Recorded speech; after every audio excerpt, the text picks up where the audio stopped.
Konnichiwa, Dr. Brace is here. Today, we are going to talk about everything expansion. Bag, give me some room. So expanders, how to turn it, why do we expand on certain cases and how they work, why it's important to expand in children and expand early, what are the challenges you may face when expanding, and finally, what are some new options as opposed to the traditional expander that's glued into your mouth that you turn once a night. When you go to turn your child's RPE, it's going to look something like this, okay? These are where the molars are. And then there's a little hole right there, if you can see it. That's the hole, okay? So this screw has 3 holes in it.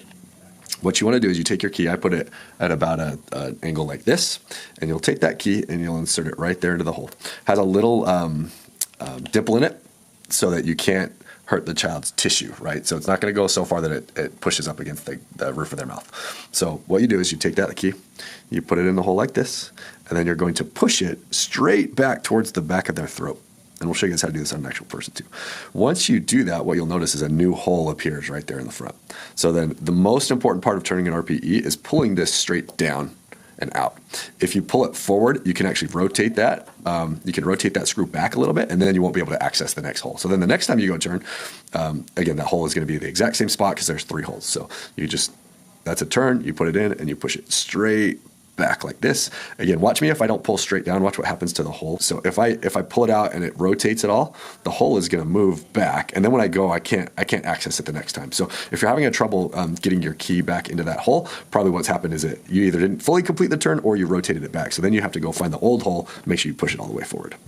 Okay, so here's what it looks like in patient's mouth. A lot harder to see, obviously, but what you're going to notice is right on the front of that RPE, there's a hole here. And remember, we keep that key at about a 70-degree angle. I think that's the easiest way to insert.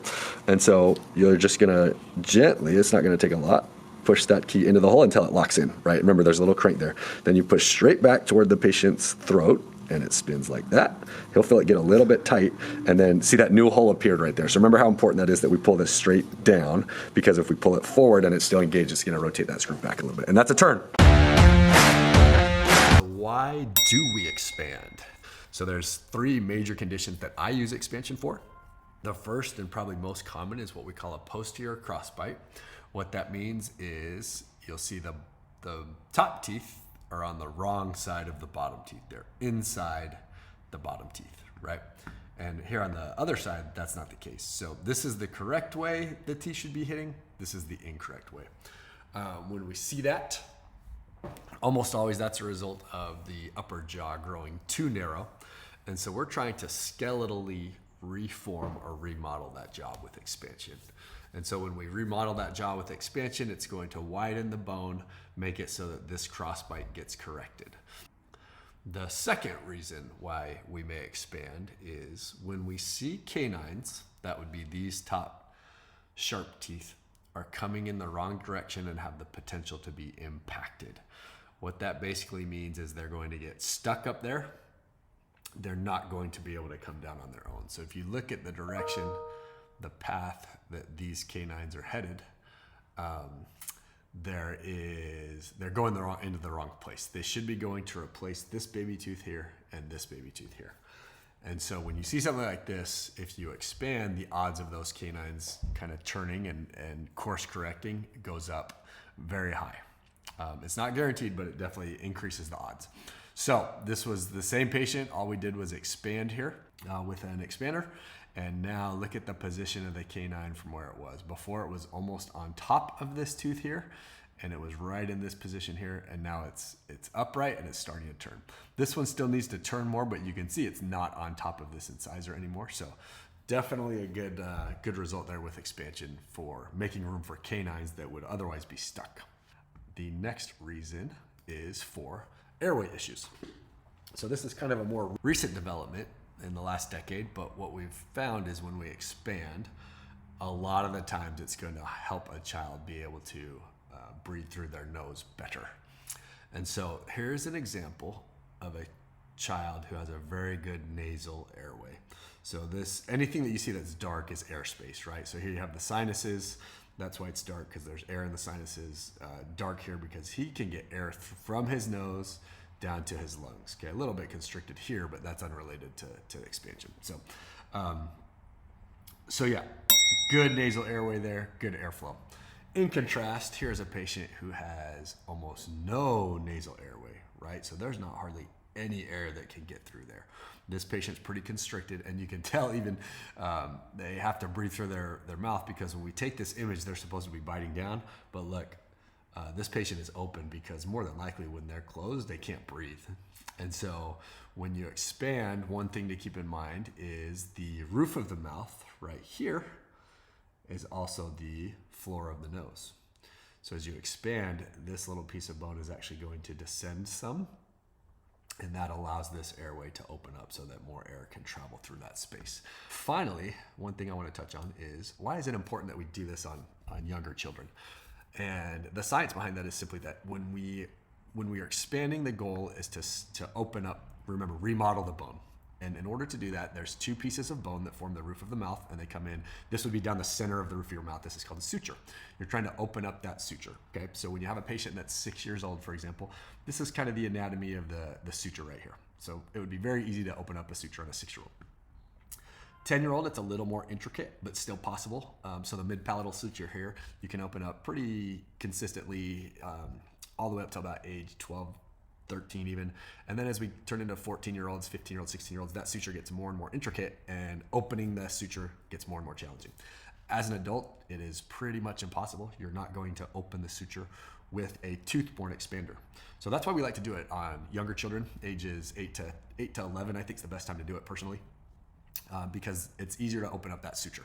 As an adult, it's impossible to do with a tooth-borne expander, and what I mean by that is the expander is glued to the teeth.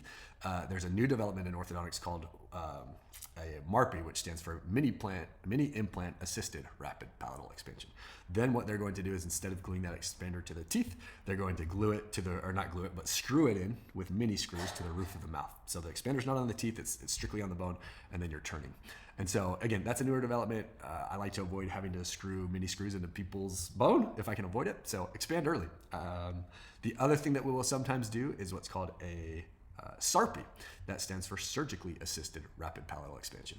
What that means is now an oral surgeon is going to go in, they're going to make a cut and chisel down this bone straight down the suture and surgically separate it, so that then you can go and get the required expansion. So those are the two options as an adult, mini implant assisted expansion, surgical assisted expansion. As a child, you don't need either of those things, and that's why the time to expand is definitely young. And let me just finish with this. I've never once regretted expanding on a patient. It always yields major improvements in every case I've done it on. So challenges that your child might face when they have the expander in their mouth. The first thing is going to be, it's going to be hard for them to talk. And I usually say children, they'll adapt pretty quickly. And so within 72 hours, almost always the speech is about back to normal. The exception to that is if they had some kind of speech issue before and they were seeing a speech therapist, it might be a little bit more difficult. But for the most part, the kids adapt to it pretty well, and they'll get their normal speech back within 72 hours. And then when we go take the expander out, they'll talk funny again because they're used to having it there. So keep that in mind. Second thing, it's going to feel weird for them to swallow. And that's one thing that they'll complain about right as they're leaving the office. They'll say, it's hard to swallow. It's hard to swallow. Probably by that night, they've got that figured out. So swallowing is another one that is a little bit challenging. And then you're always going, not always, but I'd say majority of the times when you expand, remember, you're separating the mid-palatal suture and expanding that bone. So what's that going to do to the tooth? It's going to make a gap between the front teeth. And so that part is always something that I warn patients. When you see that gap open up, don't worry, don't fear. We're going to close that gap. You just have to have it for a little bit, but that helps you know that the expansion is working and it's doing what we want it to do and what we intend it to do, which is to make more space. Give it some room, Alexis. Fun things you can do with a gap. You can whistle through it a lot easier. You can stream water through it, spit it at people a lot easier. So there are some advantages to a gap, but yeah, that's just one way to look at it, that you have something to entertain yourself with for a few months until we get braces on and close it, or Invisalign. Oh, let's talk about pain. So when you go and you turn the expander, the child should not feel a lot of pain what they should feel is it gets tight and they should feel a little bit of pressure, but definitely not pain. Now, if the child's older, let's say like in the video where we talked about expanding early and why that's important. Let's say it's a 14-year-old. What sometimes they'll say, and not very often, but I've heard them say this, is that they'll hear a pop.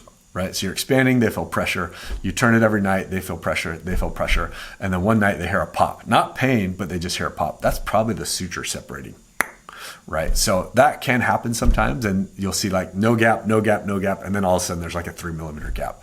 That just means that the suture finally gave way. And so again, they're not supposed to feel pain when you turn. They might feel it tighten. They might feel a little bit of pressure, but it shouldn't be painful. And I always recommend we turn right at nighttime, right before bedtime. So you turn it, it feels tight. And then by the time they wake up the next morning, it doesn't feel, it feels back to normal, not tight anymore. What's the difference between pain and pressure in your definition? Yeah, pain hurts. That's the difference. Pain hurts. Pressure is just like, so let's put it this way. If I take my finger, right, and I push on my arm, I feel pressure there, but it doesn't hurt, right? But if it's a needle and I, inject something into my arm, that hurts, right? So that's kind of the difference. Pressure, you feel a force, but it doesn't necessarily hurt. Pain is like, it elicits a pain response where you would say, ouch, right? So, will it make you sore? Expander, generally no. Maybe the first 1 or 2 times you turn, just because the teeth aren't used to having that kind of a force, but once you get in the groove of things, generally no, you won't get a lot of soreness. Now, finally, we've been expanding the same way for decades, right? You take the expander, you glue it in, you turn it in the mouth once a night, and that's how we get the expansion. There's a new way to do it. This is a recent development. And that is with Invisalign. This is what an Invisalign palatal expander looks like. It does the exact same thing as our traditional expanders that are glued in. You take them on and off though, and when you turn a palatal expander, the screw opens 1/4 of a millimeter. How these work is they get wider 1/4 of a millimeter, and so the child wears this all day, every day. They eat with it in. The only time they take it out is to brush and floss. Okay, and then the next day they'll switch to a new one, and that will expand another 1/4 of a millimeter. So it's essentially turning, but instead of turning it, it just gets wider and wider and wider.